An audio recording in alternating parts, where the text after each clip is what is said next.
এখন অধিকাংশ মানুষ মসজিদে তেমন বসতে চায় না। সালাত শেষ হবে কি সঙ্গে সঙ্গে মসজিদ থেকে বেরিয়ে যায়। অথচ এই মসজিদ হচ্ছে আল্লাহ সুবহানাহু ওয়া তাআলার নিকট সবথেকে প্রিয় জায়গা। এই প্রিয় জায়গায় আপনি যদি কিছুক্ষণ সময় বসেন, কিছুক্ষণ সময় কোরআন তেলাওয়াত করেন, জিকির আজগার করেন, তাহলে দেখবেন অনেক শান্তি পাবেন। কারণ এই জায়গাটা, এই স্থানটা হচ্ছে আল্লাহ তাআলার কাছে সবথেকে প্রিয় জায়গা।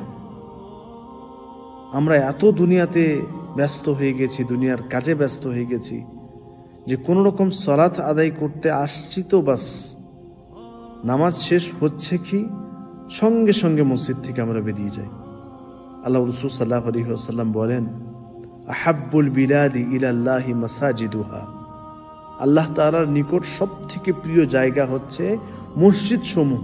ওয়া আবগাদুল বিলাদি ইলাল্লাহি আসওয়াকুহা, এবং সবথেকে নিকৃষ্ট জায়গা আল্লাহ তাআলার নিকট বাজার সমূহ।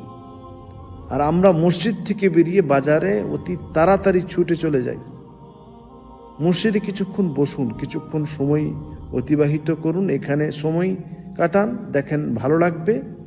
এবং এখানে পবিত্র কোরআন পড়ুন, অন্যান্য জিকির আজগার করুন, শান্তিও পাবেন, একটা আলাদা অনুভূতি জাগবে।